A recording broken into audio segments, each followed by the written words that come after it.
micros de type Bonjour à micro tous qui et se à tiennent à toutes, la c'est main, c'est Lily, pas vraiment pas terrible 16h57 pour ce mardi une 11 mai webconférence. 2021. Les micros un Et peu ouais, et donc d'ambiance, voilà, genre donc je micro suis posé sur la table près de en vous, train de regarder une ça ne vidéo le sur fait pas YouTube, du hein, tout. Il y a des comment micros organiser un aujourd'hui, cravate, qui webinaire, sont et vraiment puis je pas prends chers. quelques petites Philips a une notes. gamme d'enregistreurs numériques qui est très très accessible.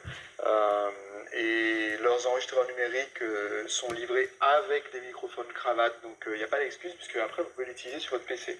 Donc chez Philips, c'est une gamme qui porte le mot Zoom dessus et c'est les Voice Tracer. Peut-être qu'à l'heure de cette vidéo ça aura changé de nom. C'est des petits enregistreurs compacts, dictaphones, et qui sont vendus avec un micro-cravate que vous pouvez ensuite rebrancher sur votre PC et qui fonctionne très bien.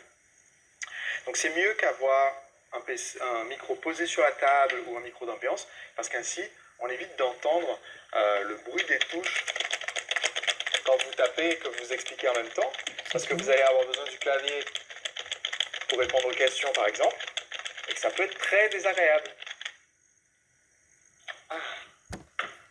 Un autre point au niveau de la préparation, juste avant la présentation, je vais mettre de la musique et entre guillemets régler ma voix au niveau de la musique. C'est-à-dire que si vous êtes dans votre bureau, si c'est votre bureau qui va vous servir de studio pour diffuser votre webinaire, votre webconférence, alors vous êtes dans un environnement qui est très calme, très silencieux. Si vous ne dites rien, il ne se passe rien.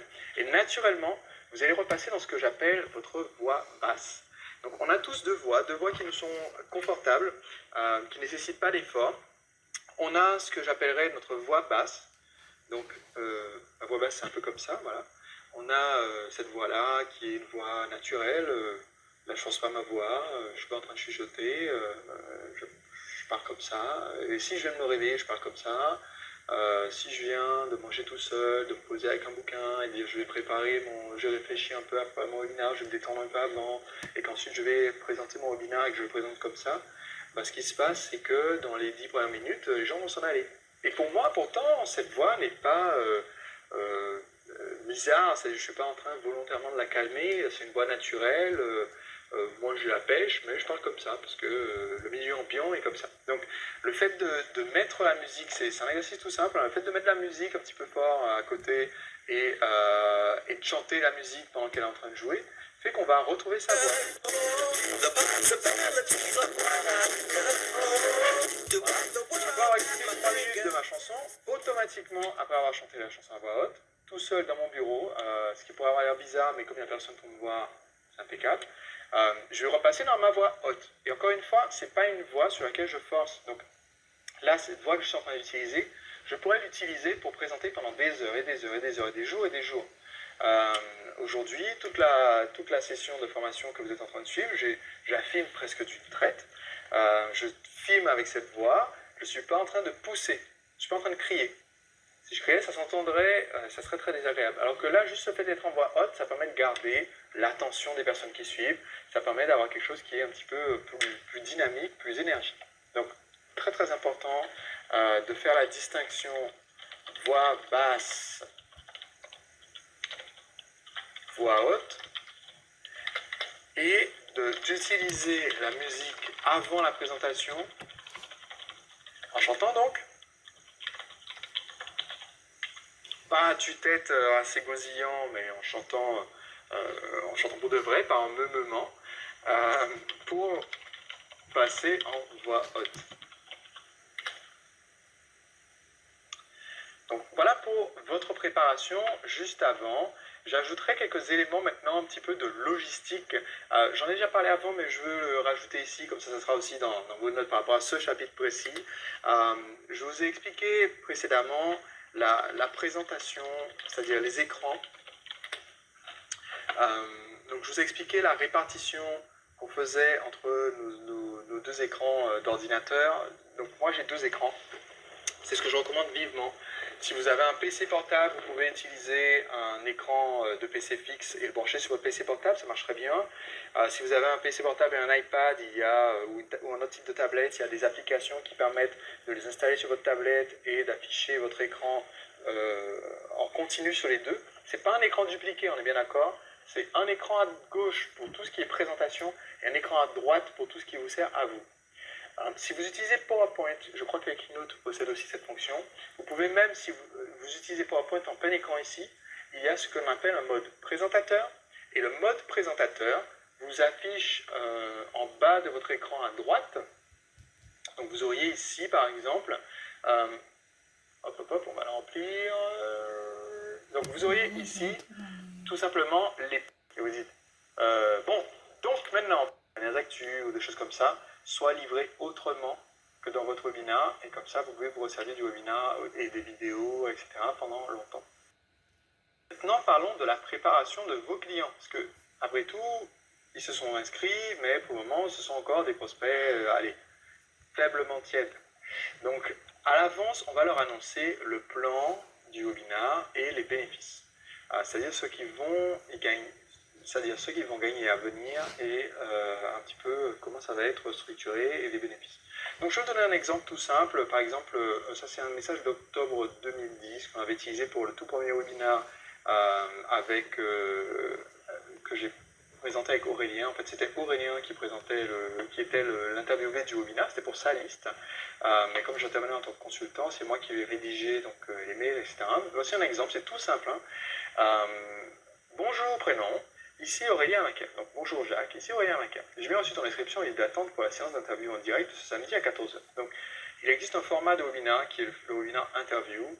C'est peut-être le plus simple à créer si vous avez une autre personne sous la main pour vous interviewer ou une personne sous la main à interviewer. Sébastien, le marketeur français, a prévu de me cuisiner pendant environ 1h30 pour que je révèle en détail comment mon blog me permet de financer mes voyages à et les bénéfices. C'est-à-dire ceux qui vont gagner à venir et un petit peu comment ça va être structuré et les bénéfices. Donc je vais vous donner un exemple tout simple. Par exemple, ça c'est un message d'octobre 2010 qu'on avait utilisé pour le tout premier webinaire que j'ai présenté avec Aurélien. En fait, c'était Aurélien qui était l'interviewé du webinaire. C'était pour sa liste. Mais comme j'intervenais en tant que consultant, c'est moi qui ai rédigé donc, les mails, etc. Voici un exemple, c'est tout simple. Bonjour, prénom. Ici Aurélien Maquet. Donc bonjour Jacques, ici Aurélien Maquet. J'ai bien reçu ton inscription et d'attente pour la séance d'interview en direct ce samedi à 14h. Donc il existe un format de webinaire qui est le webinaire interview. C'est peut-être le plus simple à créer si vous avez une autre personne sous la main pour vous interviewer ou une personne sous la main à interviewer. Sébastien, le marketeur français, a prévu de me cuisiner pendant environ 1h30 pour que je révèle en détail comment mon blog me permet de financer mes voyages à l'étranger. Tu pourras également poser tes questions directes durant cette interview. Avant de tirer un maximum de l'interview, je te recommande de faire un tour sur cette page et de me dire à l'avance ce que tu aimerais savoir. Ainsi, ça aidera Sébastien à préparer cette question.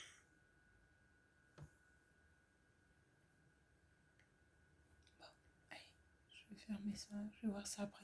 Je vais filmer.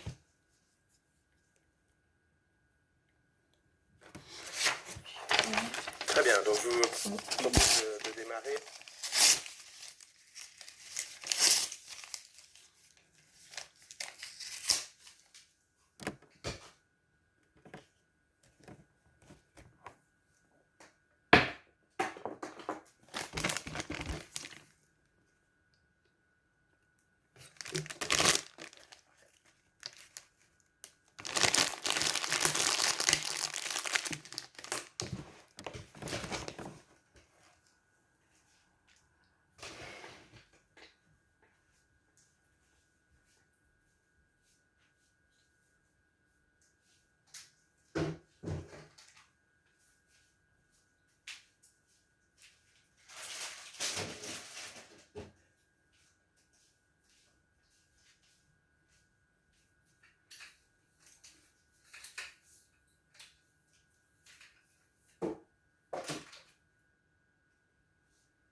dans la conversation tout à l'heure avec la jeune fille, la dame, elle me dit que oui, elle me dit oui, vous êtes commercial.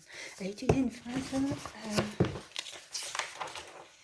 qu'est-ce qu'elle me dit déjà je vais noter cette petite phrase. Bon, en somme, elle m'a expliqué que en tant que micro-entreprise, j'ai à la fois un rôle de commercial puisqu'il faut que j'aille à la prospection, à la recherche des clients, et j'ai également un rôle d'assistante de service social sur le terrain. Et comme je le rappelais, c'est vrai que dans le domaine du service social, c'est assez particulier parce que le domaine du service social, c'est important de ne jamais, à mon avis, c'est important de ne jamais perdre l'origine de la création d'une entreprise. Et c'est une entreprise de service social, donc garder la part sociale qui est important et essentielle en fait dans l'activité, dans la réalisation de mon activité. Et donc commercial, non. C'est vrai que c'est un terme pour lequel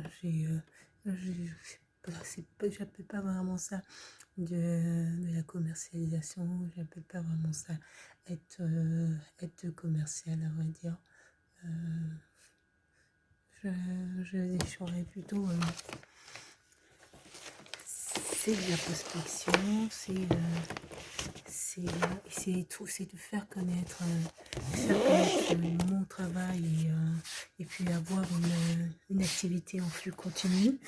Ça, c'est le bon terme qu'il a utilisé, c'est l'objectif. Développer une activité en flux continu. Voilà, c'est surtout ça, développer une activité en flux continu. Et mais c'est vrai que le terme de commercial, j'ai un petit peu de mal avec ce terme, même si quelque part derrière, je fais, parce que finalement, je mets pas mal en œuvre et je me suis aperçue de quelques petites erreurs que j'ai commises sur la précédente convention, sur la convention que j'ai eue précédemment, plutôt. Et donc oui, c'est vrai qu'il y a cette partie commerciale auprès de la clientèle qu'il faille développer, qu'il faille absolument mettre en œuvre. Donc voilà, qu'il va me falloir moi acquérir en termes de capacité et de compétences. Et puis je rappelais que de toute manière, peu importe le niveau de poste qu'on occupe dans notre carrière, la formation continue est essentielle parce que ça permet toujours d'innover, en tout cas dans ces interventions, d'innover et pourquoi pas de réfléchir. Ça, c'est quand on le peut. Si je n'ai pas les possibilités de faire une formation continue, je ne le fais pas. Il n'y a pas d'intérêt de faire une formation pour se mettre en difficulté. La formation doit aider à s'améliorer ou en tout cas à pouvoir grimper à un autre niveau de compétences. Mais dans des bonnes conditions aussi. Et donc voilà, la question de la compétence commerciale. La compétence commerciale.